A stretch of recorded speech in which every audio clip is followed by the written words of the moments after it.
Bob, you're on. Finally. So today is Friday the 25th of February, and we are here at the Phoenix International UFO Congress, and it's our great pleasure once again to be meeting with our old friend Bob Dean. And I have this feeling that he may be an older friend than just 2 or 3 years. Who knows? And I'm delighted to have this opportunity to share a vintage-style Camelot interview in Bob's presence. And Bob, there's something very remarkable happening here, that the three of us are together in the spirit of It's a nice reunion. A reunited family. And I'm genuinely delighted to be here. So I'm Bill Ryan from Project Avalon. And I'm Carrie Cassidy from Project Camelot, and we are also both from Project Camelot. An interesting dichotomy. Things get pretty complicated, you know. No doubt about it. So, Bob, the reason we're here with you today is because you made some comments on the stage that I want to challenge you on, and I'd also like you to talk a little bit more about a few other topics, okay? And I think that all the time that we've interviewed you, you always keep a few cards hidden.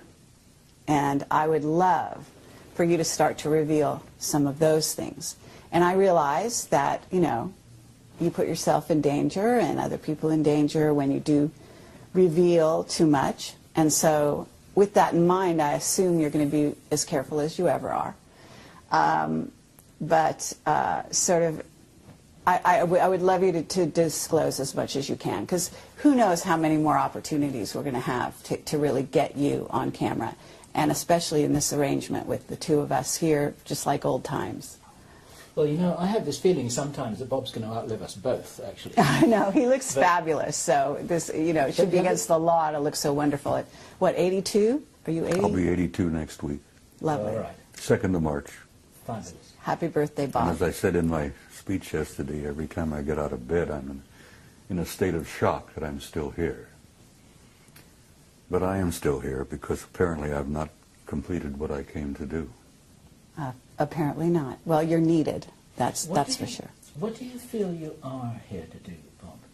Something which I said to you just the other day is that the information that you share isn't as important as the inspiration that you provide. And I wondered what you felt your job really was.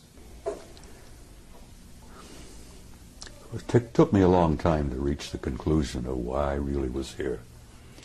I don't think there's a person on the planet that doesn't at some point in their lives ask themselves, who the hell am I? Why am I here? What's the purpose of life? What's it all about? Alfie, as the saying goes. It took me a long time to come to terms with why I was here. I shared with you some time back about the fact that I'd had a number of past life hypnotic regressions. And that opened a can of worms for me. But it also indicated to some degree why I really had come this time. Because like everyone else, I've been here many times. And as both of you know, I'm sure that the human spirit is infinite, immortal. We incarnate here, we come and go to school. We learn a few lessons, contribute in a small way, in each in our every way. But not many people ever take the time to really sit down and look deeply into themselves. As Yogananda said, self-realization, knowing who and what is living inside this shell that we call a human body. And like most humans, I went through a big chunk of my life, as I said, 3 different careers. And only in the last 10 to 15 years have I really begun to deeply look into myself and come to terms with myself. And as the Hindus say, the self is the immortal being that lives temporarily in this shell. And I had some interesting conversations with myself. Hey, see here, self, who the hell are you? Who am I? Why am I here? And self replied, You were an immortal being and you came to do a job. Now, damn it, well, get on with it. Do what you came to do. And only in this third career, as it were, where I've been traveling the world speaking publicly at major conferences, Barcelona, Madrid, Mexico City, Atlanta, everywhere. The response that I've been getting from people at those conferences, the response I got from people after giving you guys, 3 previous interviews, has literally been overwhelming. Shocked me, really did shock me. And it finally dawned on me that when people come up, give me hugs and kisses, touch me, and tell me that the things that I have said meant so much to them, that apparently my words had triggered something within them that brought something out from inside of themselves. Did it really begin at that point where I began to grasp what my mission had been here? And it's simply this. You know, I'm not a great scholar. I'm not a great philosopher. I'm not a great much of anything. But when I speak to people publicly, here, there, and everywhere, apparently I touch a nerve somehow. And it's almost electric. It's kind of mysterious. And they come up and grab me and hold on to me and tell me what I had to say meant so much to them. And I say to them, I'm not telling you anything that you don't know. I've never told anybody anything that you don't know within yourself. I touch them. Remember the old Hindu story where the holy man, the guru, goes up and knocks a person in right between the eyes, and then all of a sudden they wake up? Well, I found that apparently I've been doing a little bit of that. Because I've been reminding people who they are, what they are. And I remind them that you're not just the human body that you see in the mirror. You're an immortal being. You've lived forever. God knows how many eons of time we've been at this. And you're going to continue to live forever. That you are an infinite soul, a spark of divinity. And saying that to people apparently triggers something in them, where they really begin to look into themselves. And as I say, I've not told you anything that you didn't already know. And as my old friend from Galilee said, you know, the kingdom of God is within you. And that does cause a bit of a spark of recognition in people. Well, Bob, with that in mind, when you were on stage yesterday, you said that people out there, and you didn't mean the audience you were talking to, but you said they couldn't handle the truth. The masses. Yes. And I actually want to take issue with that because well, we've I taken don't issue see with it. that before. Yes. You are convinced that everybody's ready. No, it's not so much that they're ready. It's that They they can have a deal right with to it. know. Well, having the right And to know. judging for them is just Well. what the Illuminati have always done. They have decided what we're allowed to know and what we're not allowed to know. And it's not up to them. It's not up to you. And it's not up to anyone else to determine who is ready to know and who isn't. It's up to them to know. I'm not determining for anybody who's ready. I know. But what I'm saying is, you know, you are a leader. Okay? And for you to go on stage and say that they're not ready is not encouraging the people and acknowledging the people out there, the young people especially, who actually out there in the masses don't need to go to a UFO conference in order to prove that they're not only ready, but they've been on that page for a very long time. That's why these sci-fi movies are flocked to by the masses around the world. That's why these shows are watched, because not only do they watch them out of curiosity, but they watch them because they remember. Some of them come in at this time. They're They coming know. in. Yes, they're They know coming in in their with heart. total recall. Yeah. So all I wanted to say to you is that I believe that there are a lot more ready for the real truth than people in the inside, whether it be on the inside from this sector or far in deep in black projects, are willing to give them credit for.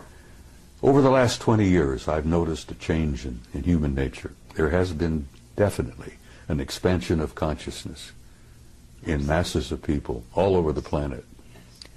And I'm gratified by that. I'm encouraged by that. And I've never determined for anyone whether they were not ready or not. And when I made my comment yesterday, I told you that there are a lot of people here who are ready, but there are many who are not. And I used the analogy of Billy Dew, the native boy from New Guinea. When he was exposed to realities that he had never been prepared to be exposed to, it literally devastated him psychically to the point that the kid died. I understand. He literally starved to death. He died from, dehydration in a jungle that was filled with water and fruit and But nuts. Bob, they've been preparing us, and we've been preparing them because we've been working on the same thing. Disclosure has been happening nonstop now for almost 20 Disclosure years. has been underway, and it's working. Yes, And this is part of it. exactly. But it's a So very slow process. it may or may not be. In other words, it might have been slow for you, and you were one of the fast ones back then because you got access to things that other people to this day don't know about. If you heard my remarks yesterday, I damn near died. The truth damn near killed me. I was not prepared for it. I understand. And I've but seen we're a in lot of the different world, time. and I'm looking at the world from 82 years, and you're just a chicken. You're looking at the world, what? I won't even get I into know. it.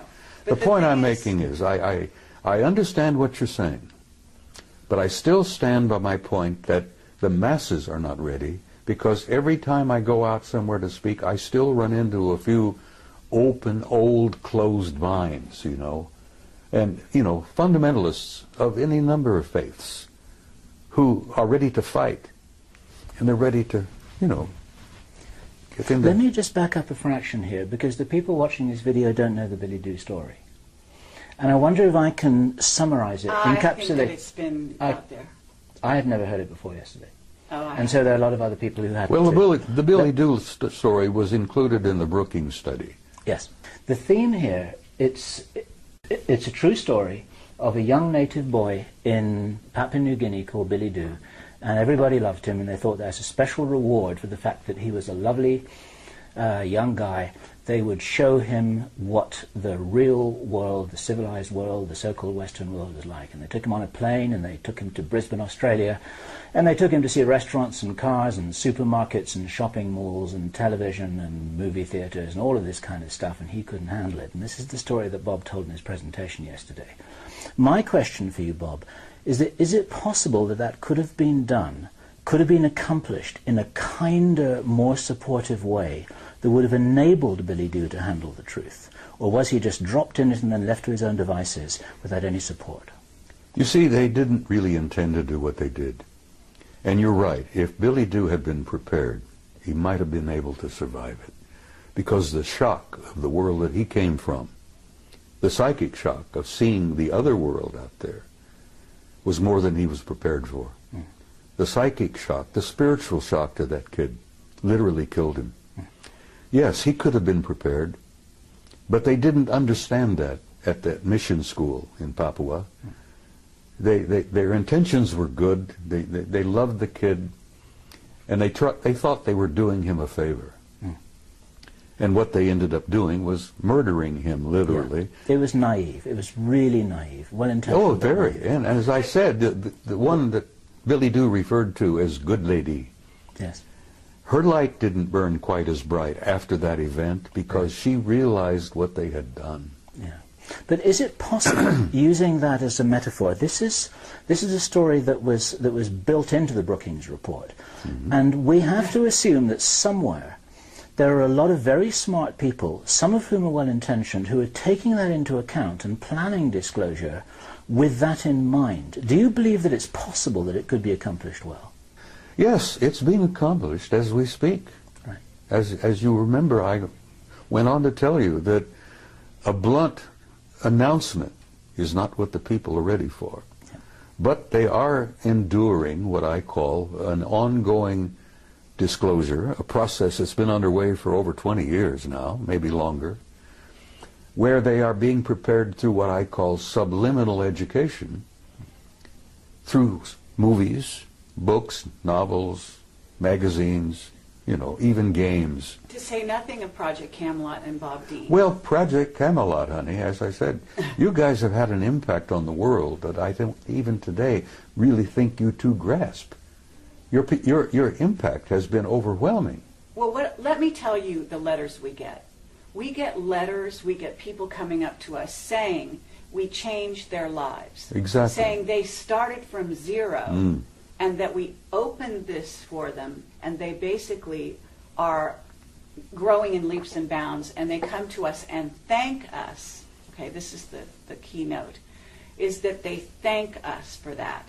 And I have to say that we cannot look at Billy Dew, if that's his name, as just a physical body. You talked about eternal beings. This is a soul who came to the planet in a certain state, on a certain level of awareness.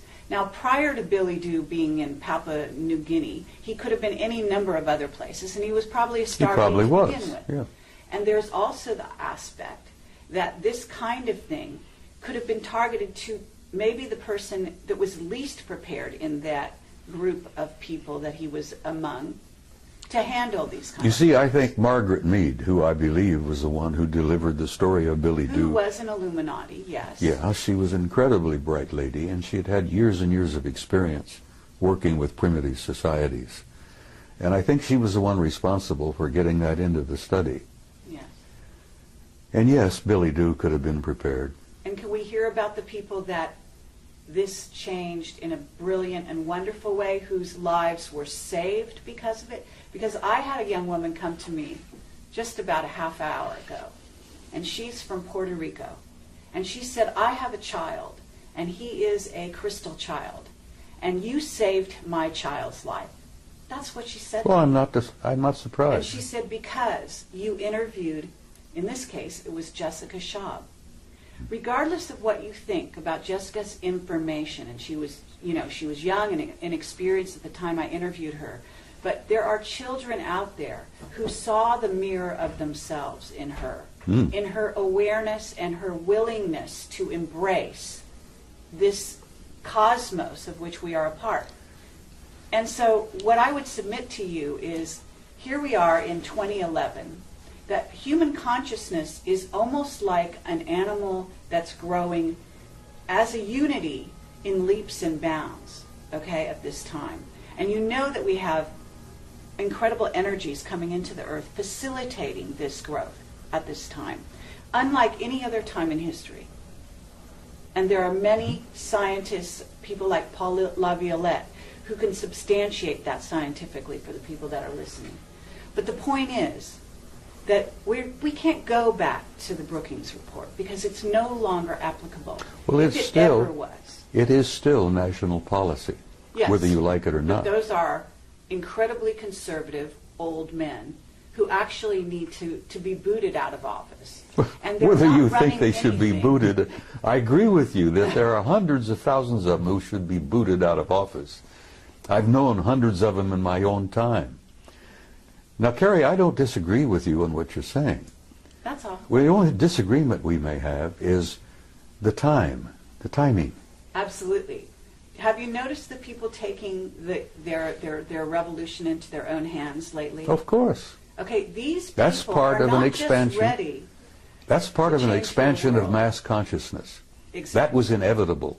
Absolutely. And some of the philosophers have been predicting that for years and years. And let me tell you something else. You ain't seen nothing yet. And I believe you. Just hold on. I believe you. The next 10 years, I hope the hell I'm not here. I want to go home, really. I'm tired. But the next 10 years are going to confront you with things you wouldn't have dreamed before. Absolutely. Now, Rich Dolan just did a wonderful speech. He did. He always does. Yes, he does. And he talked about the fact that there is a almost separate society out there. There is. You could even call them a rogue, secret military group who has created a whole society that is based on technology that is not in the public domain, that is based on concepts robotics, nanotechnology, genetic they manipulation. Absolutely, and they have money galore that they've basically stolen, secreted, taken from drug money, and supported these black projects that we at Project Camelot have been pursuing and interviewing people about. Projects for the 5 years American now. people have been financing for years Absolutely. without even knowing it. So the point I'm trying to make here is that if you look at the earth and you look at humanity, we have two groups. We have a rogue group that is living, maybe we even had a witness that said 10,000 years ahead of this group. So you've got the masses of humanity here, and you've got this rogue group that's flying interluminally. Is that superluminal? Superluminally, right? Right. Outside our solar system. Hyperluminal, whatever you wish to call it. Solar system, etc. They've got bases on Mars and the Moon. You're talking about craft outside the rings of Saturn, which in your presentation, which is fascinating, and I'd love you to address some of that. But the fact of the matter is that we have two groups, and they're hugely divided, Mm-hmm. and that division is to the detriment, very, very seriously, of the masses. You Of see. course. And so it's bridging the gap that we're all about as a world at this time, in my view. Okay, that's what revealing the secrecy is. It's all about taking that river of division and bringing those two sides together. And you're one of the main people at the forefront, the avant-garde, along with Camelot and many other people that we know and respect, to bring those two groups together, to fill in and to reveal that place in between. She makes a good argument, doesn't she? Do you believe that there are enough white hats behind the black curtain to really be able to make a difference now that couldn't have been made 10 years ago? Yes. Right, that's an important thing to say. Some of those will be watching this video because they want to know what you're saying. They want to know what we're saying.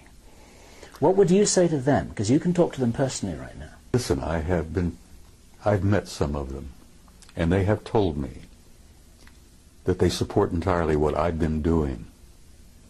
And I shared this with you before, that at one point, some years back, certain individuals, the black hats, put out a contract on me because I had gone from being a nuisance to being a threat. And they literally thought they could eliminate me.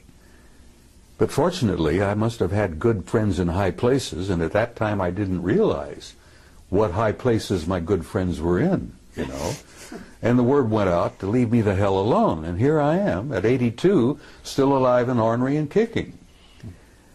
God, I'm getting tired of being here. But the point I'm making is, even the white hats and even the black hats have made some progress along the way. And they've expanded their consciousness quite a bit. Yes, no one's immune from this process. That's right. And so, you know, I basically am very hopeful about the future. The human race, the human species, it has a tomorrow. And I feel that's important to share with people. You know, women with young kids. Will my little child grow up? What kind of a world will my kid grow up in? And I try to reassure them that your kid has a future and that tomorrow is going to be much brighter than yesterday. And some of the white hats and some of the black hats all understand this thing, which is why I'm allowed to continue to focus and travel and do this and that. And I actually have been given encouragement from some of the powers that be. I've been encouraged by some of the guys with all the money. Okay, well, with that in mind, Bob, now that you're all warmed up, what is it you haven't told us? Oh, my God. Can't you keep her under control? Nope, no chance. Carrie, a year ago at Laughlin, I gave you an interview where I thought I would shock the hell out of you. And apparently it didn't. And I told you that I had had a personal relationship with non-human intelligence since I was about 2.5 years old. And actually that relationship perhaps went back before I was even born. And I So thought, have we. well, I know you have, and everybody has had a relationship. Lots. The point is that half the people don't even begin to, they don't want to know the answer to that. And when it all began to dawn on me, the implications of it were pretty overpowering. But I gave you that interview and I thought, well, this will be the end. You know, nobody's going to pay a word of attention to me after this. They'll think the old coot's gone over the edge. He's lost it. And I thought, well, I can go home and I can smoke my big stogies and drink my whiskey and die peacefully. Well, it worked out just the opposite. I'm more in demand now than I've ever dreamed of being. Yesterday I accepted an invitation to speak at a MUFON conference in Philadelphia in October. And I gave her I said, look, I'm going to tell you honestly, if I'm still on the planet in October, I'll be delighted to come. But I'm not making any plans really that far ahead, you know. I can't buy an insurance policy at my age, you see. But I'm hopeful, honey. I feel very hopeful about everything. I'm sure you're hopeful, but what is it you haven't told us? Because I believe, look, we've got time travel. There's issues with that. We've got travel through jump rooms to Mars and so on. I'm sure you've been exposed to some of that. You did share a little bit of that with me on my last interview with you. But I believe that was the tip of the iceberg. And I don't know how far you've gone down the rabbit hole, but I imagine it's a lot farther than you've revealed. And I feel sympathetic with Alice because, yes, I've been down the rabbit hole. Okay. And you feel, I know you're a very conscientious and loving individual, and I know that there's some things you want to reveal and some you don't because you want to protect people. And I don't think you have a whole lot to protect in terms of yourself at the moment because, as you said, you're protected. And we have also been threatened in the last year and a half, each of us in different ways, our lives, as a result of what we've done. But that just tells you that you're on the right track, and as far as I can tell. Well, for time to time, I felt like the guy on the street with the raincoat who pulls it back, exposes himself, and then somebody comes along, they grab him and haul him away to the rubber room, as it were. I felt that way for quite a while. And yes, there are many things that I have not shared with you. How about this? Wendell Stevens passed on recently, and he was a very good friend of yours. I knew Wendell for 35 years. Okay. And you told me that Wendell said some last words to you. Would you Well, share Wendell that? and I had shared a lot before he got really sick, became ill. I had encouraged him for a long time to admit publicly that he himself had had personal relationship with some of them. And he said, Bob, I can't do that. He said, every ounce of credibility that I've had over the years will go down the tube if I say that. And I understood what he tried to say. He was getting older and he didn't need any bumps in his life before he departed. He was feeling bad and he felt, he knew he was leaving. And he says, I don't need any of that heartbreak and that upset stomach. I've told what I've learned, I've told what I've seen, I've shared the photos, I've spoken at conferences. He literally created this World Conference in 1991. The UFO Congress. And I had the privilege and honor of assisting him in putting that together in 1991. And as I've told you before, that's when I really came out of the closet and began to violate my national security oath. I wanted him to hold on and be here for the 20th anniversary. But he went home in September. And I loved him dearly, and I love him still because I know he's alive and well. There is no death. And when you come to terms with that, it's kind of a shock. The people who buy tombstones and buy the little plots in the cemeteries and all that.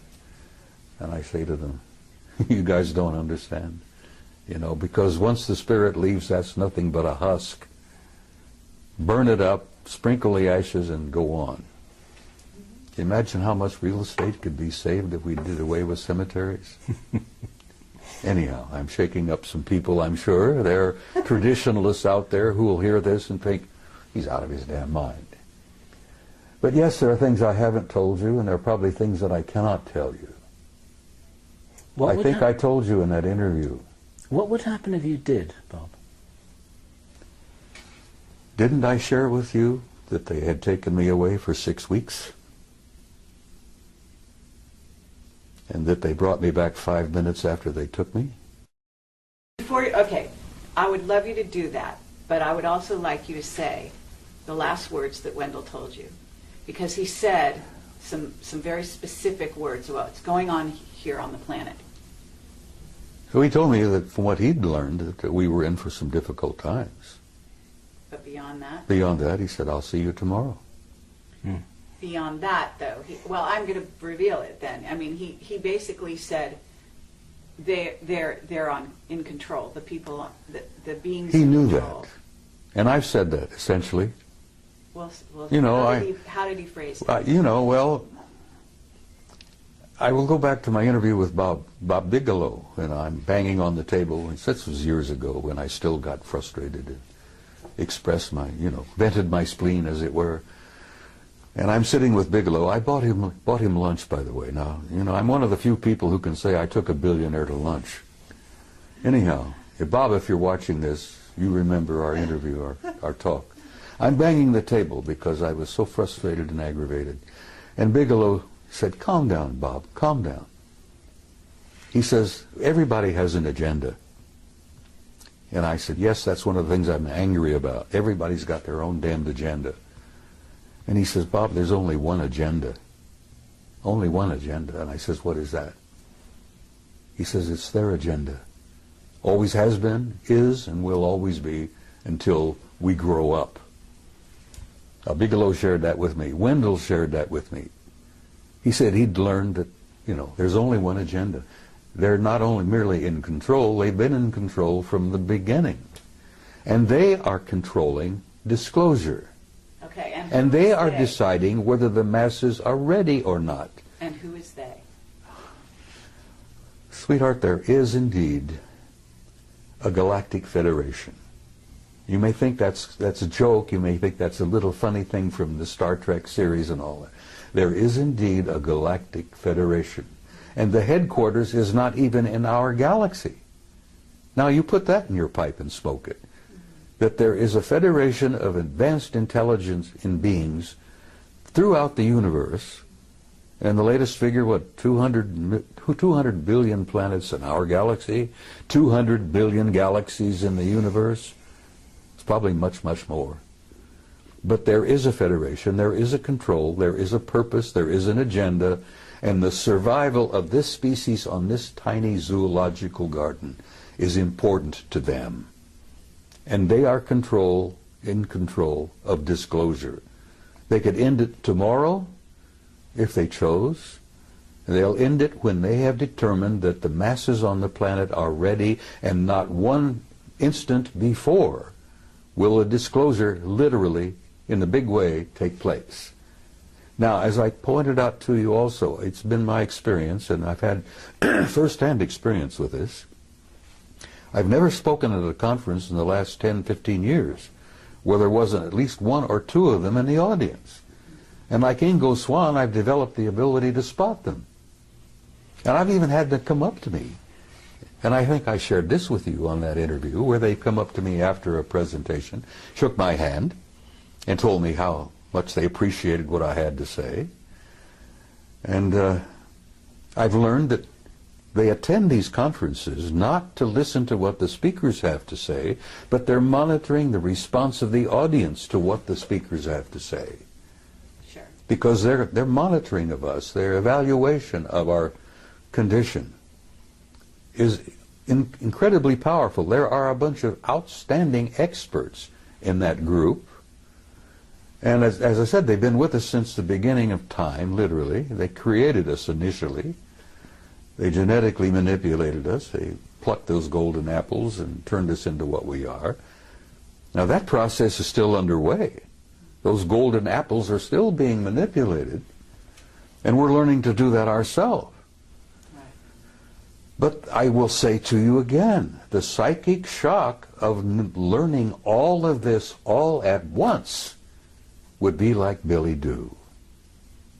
People would, and I've run into them too, honey, and they don't want to know the truth. There's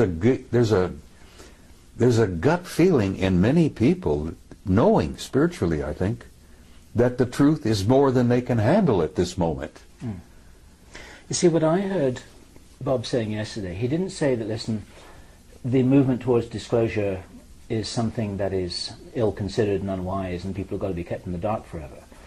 I think Bob was saying that it can't be done in a way that some people are thinking, with reference to Obama calling a press conference and saying, okay guys, we've got this little secret, so listen up and we've got something exciting to tell you. Well, he's not going to do it that way, and Bob was explaining that it's been happening for quite a while. It has to be a gradual process. And it's an ongoing strategic process in which people are waking up in waves. And the ripple effect is actually supporting the disclosure movement, and we're part of it, and other people are part of it, and Bob's part of it. Exactly. And I think all Bob was saying was that it's not happening in the way that some people naively think. Is that? That's exactly what I was trying to say. They're not going to be Billy Doob. They are the ones with the agenda. But actually, I actually want to challenge that. Okay? Well, challenge away, kid. Because, no, it's an interesting concept, and it actually could be debated. In other words, what's the level of free will of this humanity? Because at certain stages in its development, this may be true. They are in control and have been in control. And Wendell knew that before he died. Right. And it depends who we're talking about, they. But I would submit that this humanity that is waking up is about to take those reins into their own hands. They're waking up. And that is exactly what some of those groups are very afraid of. Some of them? Yes. Well, perhaps. Because there are groups multidimensional beings. Carrie, there are people out there, intelligences out there that don't like us very much at all. Exactly. Like the two scientists who shared this with my retired commander from the Navy. He was a fusion specialist. What is it? The other element, the other level of reality? I forget. I'm having one of those senior moments. You will forgive me. You're talking about free energy. Are you talking? Yeah, well, yeah. He was talking about. He'd worked alongside of a couple of those guys from along. Cold fusion. Cold fusion. Well, it's a form of that, yeah. But before he retired, and he was leaving the laboratory just outside of Las Vegas, which he didn't want to be specific about, and I concluded he was talking about S4. He'd worked alongside of a couple of them for some time. And as he was leaving, he said, "Tell me what you really think of humankind." And the one chap said to him, "Well, since you asked." And these guys had worked side by side for a few years. "Since you asked, we consider humankind primitive, savage, and dangerous animals." And the scientist said, "I can't disagree with that, because I look upon the masses of humanity as primitive, savage, and dangerous animals myself." And that's when the other one injected a little bit of humor into the conversation and says, "You also smell bad. You stink."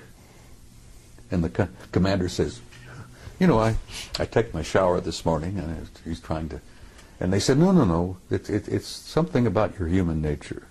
It could be part of your diet. It could be the way you think. He says we call it kind of like an auric stench. We find it very discomforting. But nothing, no personal criticism here. And the commander says, "Well, I appreciate you being candid with me. Thank you." And he went into retirement, and he speaks out very carefully. But okay, but so at this point, Bill asked you a question. They said, what would happen to you if you were to reveal some things that I'm not sure who you think is deciding it's okay, it's not okay. But what do you think would happen to you at this point? Because I've got some people telling me that now there's levels of controllers. And when you talk about Galactic Federation, you talk about the Guardian Alliance, or whatever you want to call them, those are a certain level. Then we have the ones that are actually here on the planet who are doing things like knocking people off because they do reveal truth. Okay? And well, they those may be guys are not pushed doing by that those very people. much. Most of it, knocking people off are some of our black shadow government Exactly. people. So I'm asking you, if right here and now you know what you can say and you know the limits of that, I'm sure. I can say almost anything now. Okay, great. Because I don't worry about it anymore. And frankly, I don't care what our shadow government thinks about it. I know this, that I've gotten some good friends in high places, not merely up there, but back in Langley and a few other places. You know. Absolutely. I became a nuisance, then I became a threat, and then I ended up, I'm an asset. An asset, exactly. Yeah. Exactly. So I've been encouraged, my health, you know, I'm still being looked after, I'm still being invited, and I joked with, I think you maybe, about, I don't travel anymore, cabin class. I had a bad experience coming back from Barcelona. And, you know, I'm not a snob, but I'm sitting in this big jet in the middle section. And bless her heart, there was an enormously overweight lady on my right who kept falling out of the seat. There was a squalling brat on my left. And here I am. I can't stand in line to wait to pee anymore, you see, because of my age and a couple of little infirmities that I have. And I said, look, I'm not going to travel cabin class anymore. Guys, if you can't buy me a business class ticket, I'm not coming. Well, good God, I thought that would be the end of that. No more trips. I was shocked. Oh, yeah. They're buying business class tickets for me all the time. The guys in Madrid bought me one, you know. Right. Absolutely. And the guys in Pennsylvania, which I will, if I'm still here, will be speaking out in October, bought me a business class ticket. And well, they should. So six days you disappeared. You came back 5 minutes No, later. I was gone 6 weeks. 6 weeks. Okay. So And they us- brought me back 5 minutes after they took me. Now, there are people out there who are watching this who think that I'm totally insane. And I don't care. Because I went through that period also, you know. I've shared with you, I went through 3 stages. I began to think I'm losing my mind. That was stage 1. Stage 2 was I became convinced I had lost my mind. Now I'm in stage 3. I'm sane, and the rest of the world is nuts. And whether you guys like it or not, that's where I am today, and I'm comfortable there. In support of you, Bob, there's a guy called Michael Ralph who published a book called The Mars Records. Have you heard his story? I've heard the name, I think, but Okay. I'm not familiar with it. In a nutshell, Michael Ralph, who worked, I believe, for the US Navy, recovered memories that showed that back in the 1970s, he had been taken to Mars on a tour of duty that lasted over 20 years. And when that tour of duty was completed, then he too was returned back to his original timeline the moment after he left it. Doesn't with his surprise me a with his bit. memory wiped. Now, you can't get mainstream establishment scientists to listen to that without saying poppycock, balderdash, can't be. It's like Stanton Friedman says, they say it can't be, so it isn't. But we're not trying to talk to the mainstream scientists here. We're In fact, probably they're the worst. we're probably talking to the 12-year-old kids who say, yeah, that sounds pretty cool and it sounds real to me. Well, your 12-year-old kids are more broad-minded than some of our establishment scientists. And they will be establishment scientists later. Well, someday. And well, that's because they haven't been through our educational system. That's right. They've been Their minds have not been stunted. been programmed Yeah. for a number of years. It's been very clear to us for quite a while that we're primarily talking to the future establishment. Of course you are. Not the present establishment. You're talking to people of tomorrow. We're talking to the kids. And the kids are our future. And if we can wake them up, point them in the right direction, and inoculate them against what they're being told by their teachers, then that helps the ball roll a I little agree. bit faster. Okay, so but tell us about your experience disappearing for 6 6 months? weeks? Weeks. 6 weeks. It shocked the hell out of me. Where'd you go? I don't know. I don't know whether I was on their home planet or whether they'd taken me through a doorway, a portal, into another dimension. Okay. I heard the name Milena mentioned as to where we were. Now, this interview where I say that I was with them for 6 weeks.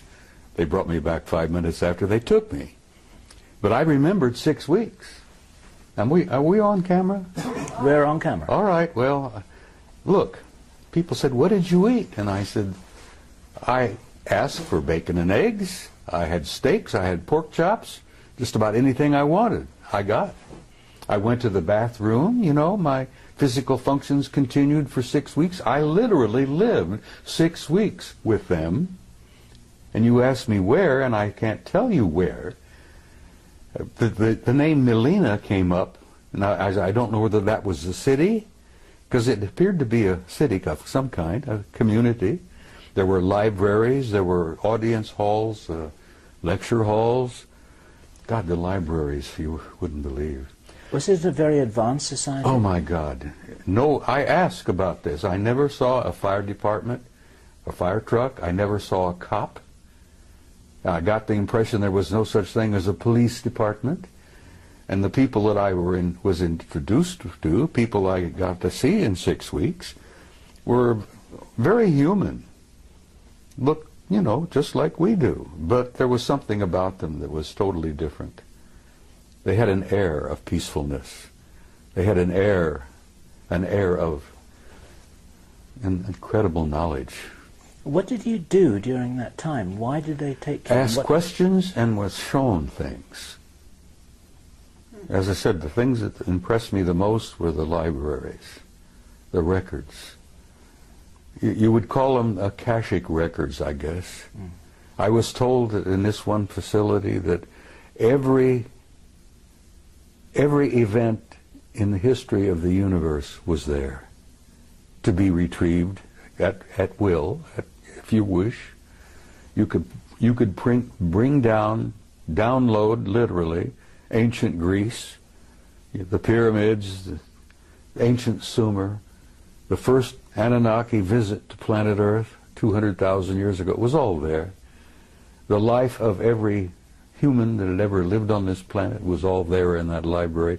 Now, can you imagine the computer technology that would allow that where you can retrieve it at a poke of a button, and there it is. You get a wide screen, and you can literally almost relive it.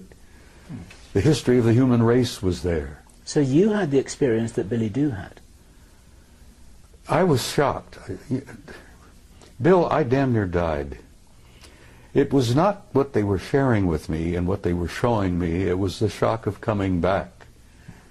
Now, it's very close to when people have a near-death experience and they go over and they look around and they see the reality that they're literally a part of, that they were part of before they incarnated here.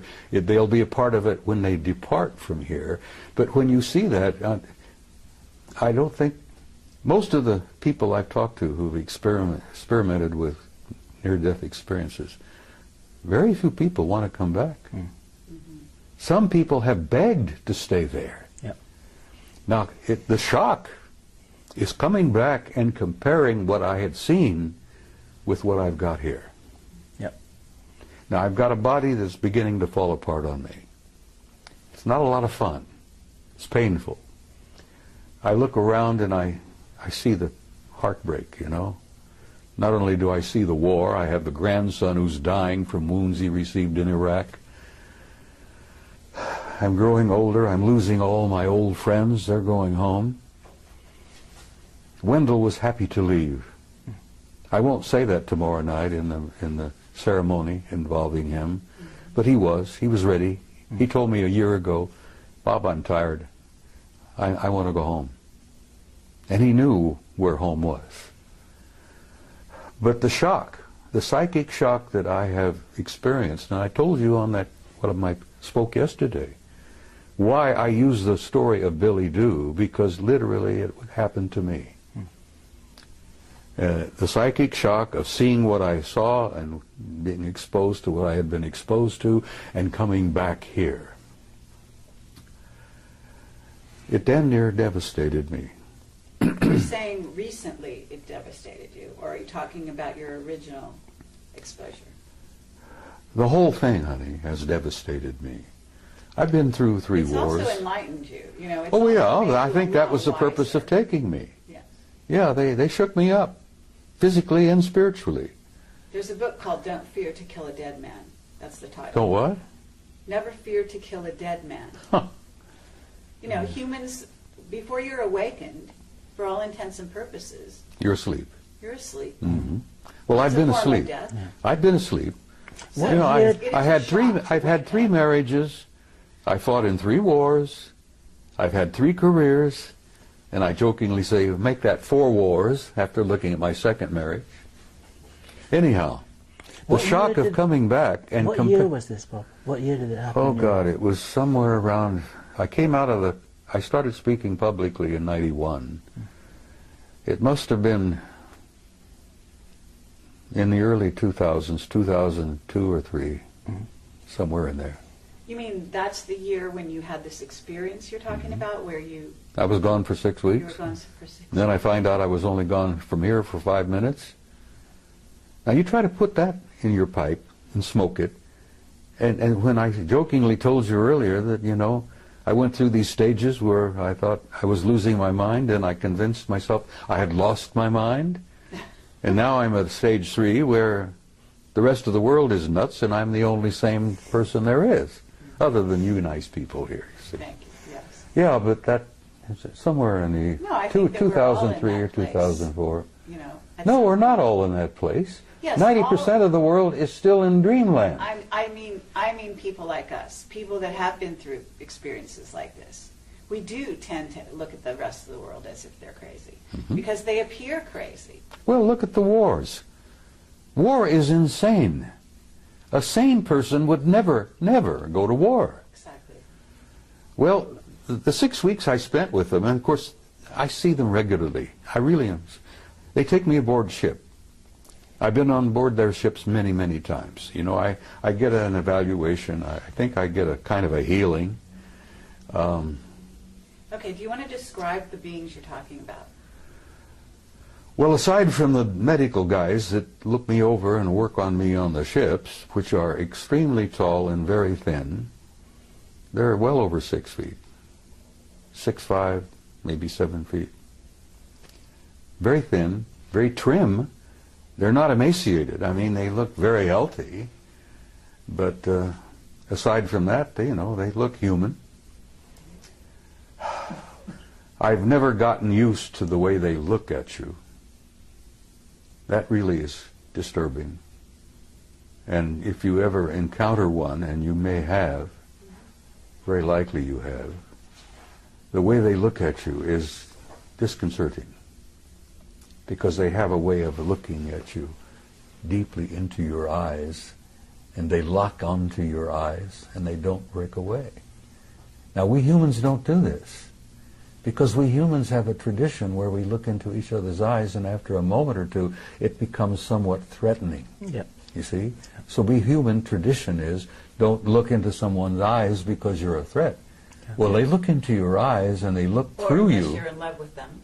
They look literally like they're reading you. And I found out that that's exactly what they're doing. Sure. And every time I've face to face with one and they look into my eyes, I find it kind of an awkward situation. And they don't look away. And you know that they're looking right through you and reading every damn thought you've got. Now that's disconcerting. But I assume that when they do that, it's in a non-judgmental way. Oh, they don't judge you. They don't have to judge you. Good God.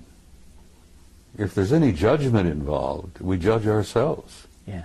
That's the other part of it that is so shocking.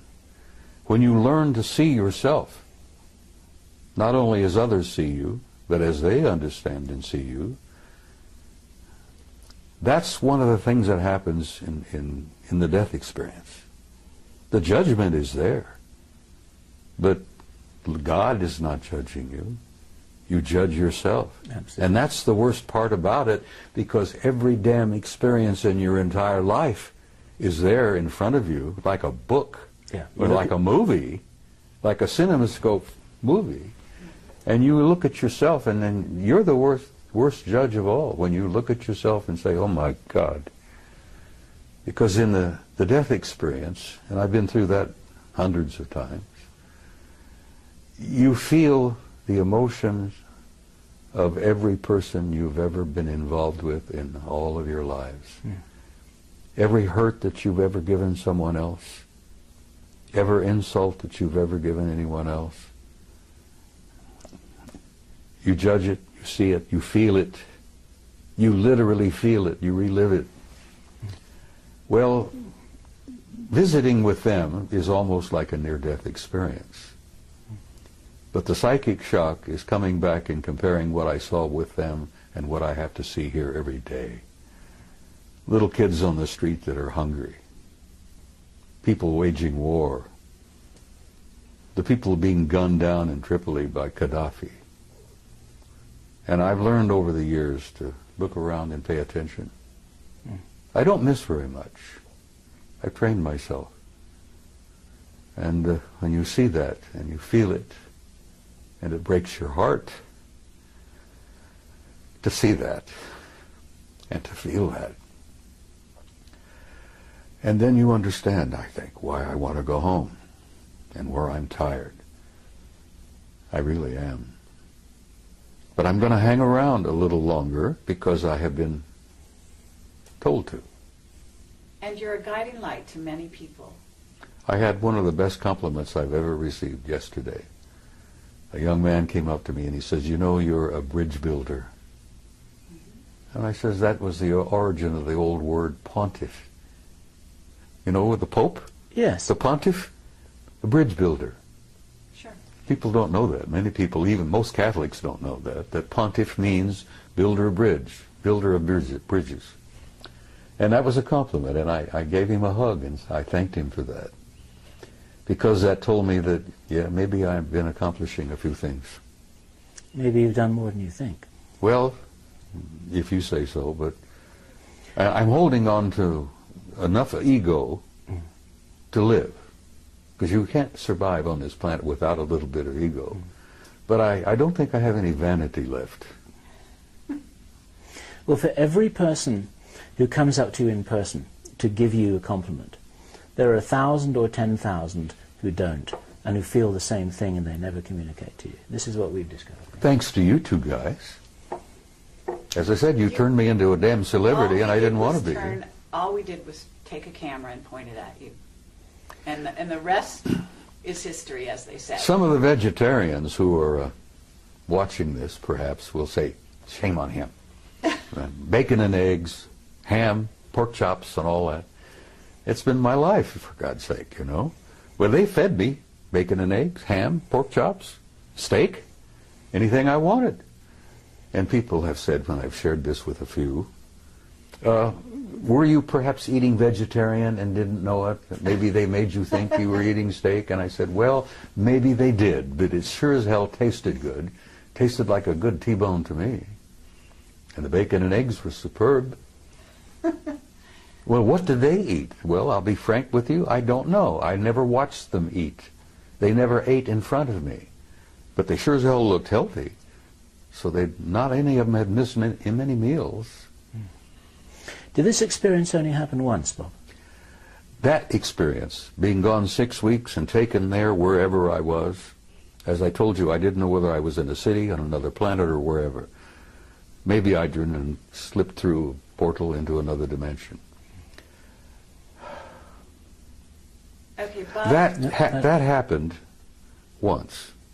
But I've been aboard their ships many times, and I've met many of them face to face, almost regularly. Now, I get into an altered state in the middle of the night. I've been doing a lot of remote viewing. And I can put myself in an altered state, like Ingo Swann, Joe McMoneagle. And I go out. But sometimes, when I'm in that altered state, they come in. And I've chided them for this, and other people who've had this experience will agree and understand what I'm saying. I've chided them with this.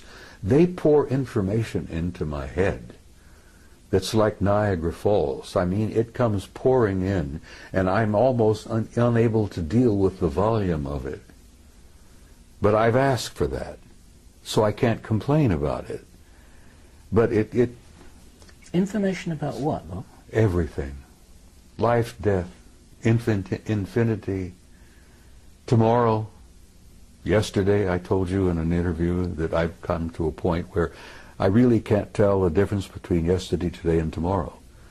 Because with my recall of past lives, that is as vivid as living again. Sure. And here I am at this moment in time, in this place, going through this. And then I've seen the future. What have you seen in the future, Bob? Well, the thing that keeps me hopeful and positive is that I've seen a gorgeous future. I've seen a beautiful future for the human race. I've seen a future for this species like I saw at Melina for 6 weeks, of what it can be. Could you describe that for the people watching this video for whom a positive vision would be so valuable for them to join you in? Well, I try to say it, Bill. I try to say it repeatedly when I'm at a conference, that you're in for difficult times. That's what living on planet Earth is all about. It's a tough school. And I've said to people, and many people understand exactly what I'm saying, when you're going to school on planet Earth, you're in one of the toughest schools in the universe. And if you get a certificate from planet Earth, hey, I have a silver certificate. They showed me on Melina that I have a silver certificate. One day outside the lecture hall, took me to the library, and there was a table with scrolls all over the table. And they picked one up and said, "This is yours." And it was wrapped in a silver binder. And I intuitively said, "But I want one of gold," being an ornery cuss as I am. And they said, "Not yet. This is, you've earned this." I gathered that I matriculated enough to have a silver certificate, but I haven't got the gold one yet. Now, when you get the gold one, you graduate. Right. Well, that was a few years ago. Yeah. Maybe you're working on your gold one at this time. Well, What's the future, Bob, that you would like to leave people with, to envisage as being a real possibility for all of us to share? well, it's difficult, Bill. I mean, I try to put it into words, because so much of my conversations with them has been talk about subliminal. It's been a psychic exchange where they show me and share things with me where words are never needed. I think you understand what I'm saying here. I understand what you're saying. I guess it's a type of telepathy.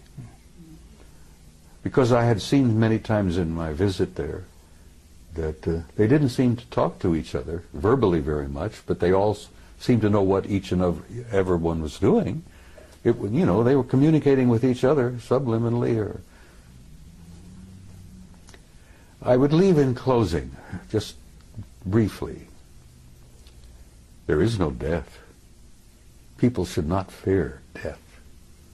Now, there are a lot of not very nice ways to die, but there is no end. There's no death. Everyone is a spark of pure divinity, and there is a God. And that is something that I need to stress again and again and again, because I've been asked, am I an atheist? Do I believe in God? And I say, no, I don't believe in God. I know, because I've experienced that. So I would tell people who are troubled, worried, that the next few years are going to be awkward and difficult, but that's what living on Earth is about. But there is a future for the human species. The race is going to make this transition, and at the other end of this, it's going to be glorious. And I tell mothers, I said, your kids or grandkids, the future will be theirs. And then, like I said in Barcelona, which the Spaniards seem to appreciate, your children and grandchildren are going to the stars. And they seem to like to hear that. But it's true. And we are, as a species, as a race, going to go out there and take our rightful place with these other incredible cultures and civilizations. And having seen the future, I'm hopeful. And, I have this good friend from Galilee 2,000 years ago, who was and still is my best friend, who tried to make that point again and again and again. And those of us who were with him at that time were a bunch of nitwits, and we didn't begin to grasp what he was trying to tell us. But he really essentially was telling us what I've just told you. The human race is not a mistake, it's not an accident, and there is a purpose and there is a meaning in life, and there is a future. And don't be afraid. And that's about all I can say. For me, Bob, that's a fabulous message to end with, and thank you. Thank you for that. Thank you, Bob. Do we have anything else? We have nothing else. We have to nothing add else. To that. Oh, I know you do. Lovely. You have questions you haven't asked yet. Well, we're gonna let you go at this point, unless you have something that you haven't said after all this. There's a hell of a lot I haven't said. Well, But, as I this, jokingly told but you I one give time. You a lot of rain, Well, believe it or not, even though I jokingly like told you one time, and I'm serious. If you get me a good Jack Daniels, I might go on for 2 hours and tell you things that would curl your hair. Well, Being a gentle lady as you are, I could share things with you that you wouldn't believe. well, I'd like you to try. Let me tell you something else that Yeshua said. He said there are things I could tell you that you could not bear. But he was talking about life on this planet. Sure. And as he was getting ready to leave, he said, the prince of this world comes. He has no dominion over me, but I will send a comforter to you until I see you again. And I've often wondered about who the prince of this world was, who didn't have any dominion over him. Right. And I have learned since that every planet has a kind of a caretaker, an authority. Every system has a higher authority. And the galaxy is divided into 4 parts, quadrants, and the Galactic Federation headquarters isn't even in our galaxy. Now that's pretty hard stuff to walk away with, you know. You say that to people and they go, well, good. It's something to take home with them and think about that night instead of watching TV. Okay, but gotta understand that if you're doing any of that, you're watching TV, you're watching movies, you've been on the internet, certainly, then there's all kinds of information of that sort out there now. And I know that you don't spend hours on the internet. I avoid it like the plague. So Let me I tell have you- to tell you that information is not a shock whatsoever. Well, let me tell you something that might shock the hell out of you, and maybe it won't, because you're a pretty bright kid. What if you were to tell the average guy out there that this is a hologram? That's out there. We know that. See? No, Doesn't the bother average you. guy out there. You prepared yes. yourself. What if I told you that what you think you see as a reality is not reality at all, it's an illusion? And then even further, what if I were to infer to you that all of this is part of a program? I know you're familiar with the movie The Matrix. Sure. Okay, well, you're pretty close. Shakespeare tried to make it clear, and I always convinced that that guy was one of them. He was a genius. I'm not even sure the guy we think of as Shakespeare was Shakespeare. There's some indications that it was someone else entirely. That's Yeah, right. but somebody wrote it. Anyhow, I always like the analogy of the play. You're a player in a play. That's right. You come in stage right, you prance about with your toy swords, you make love, you go through all this, you have heartbreaks, misery, feuds, fights. God, all the plays together, bring it together. And then after it's over with, you exit stage left. And the audience out there in the universe calls for author. Well, I happen to know there is an author, and there is a producer, and there is a director. I haven't met the original author yet, but I know of him. But we're all living a play. Yes, but we're also co-creators of that play. Oh, when you're in the middle of the stage, and you know you're following the script as it were, but you're what's the word? Improvising, adding your own words. Ad-libbing. Ad-libbing, yes. You're doing a lot of ad-libbing, and the degree of your ad-lib depends on how many lifetimes you may have lived. But we're in a play, kid. This interview is just a tiny chapter in a much larger play. Is there any other little pieces of information that, you know, because that's where the wider you open the door for people, the more they are able to go through the door and carry on from here. It's like passing a baton. So you can pass the baton anytime. I'm not quite ready yet to pass the baton. All right. But And I'm going to there's tell you steps. that there are things I probably could share with you, which I have not. And I'm going to save one or two of those for maybe another interview. Okay. I mean, fair enough. We're not going anywhere. We're gonna be here for you anytime you ask. Right here, today, tonight, there are people going on that stage. Just before we telling came lies. here, you saw in a classic example, what is it? Obfuscation? Obfuscation.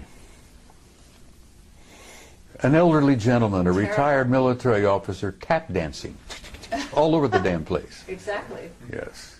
And he didn't fool anybody. No. So that's Least what I'm of all- saying. Right the scales. Throw out some truth. I did. Yes, you did, but you don't. Life is everlasting. Life is infinite. No, not the philosophical. You're an immortal kind. being. Well, those are the only things that really interest me anymore. I know. I hear you.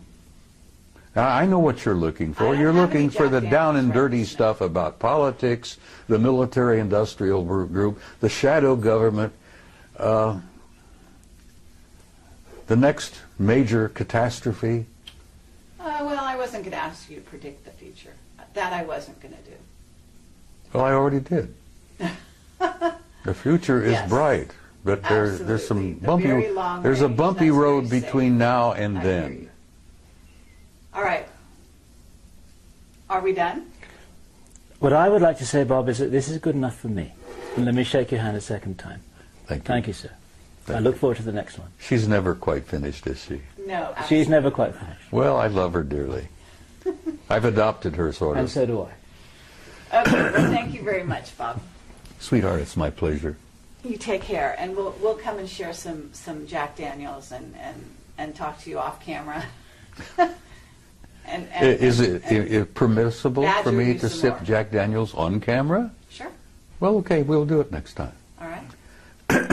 Watch out, because I'm going to hold you. Closer I get to departure, I might share a couple of things Okay. Well, with you have my number.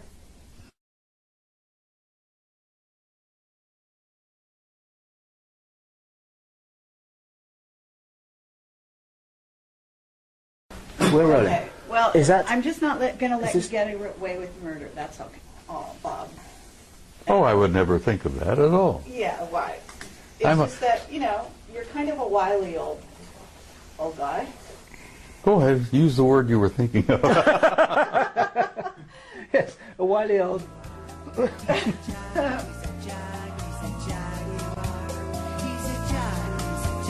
Look, I've been called so many names. People have to get in line to insult me anymore because it doesn't bother me.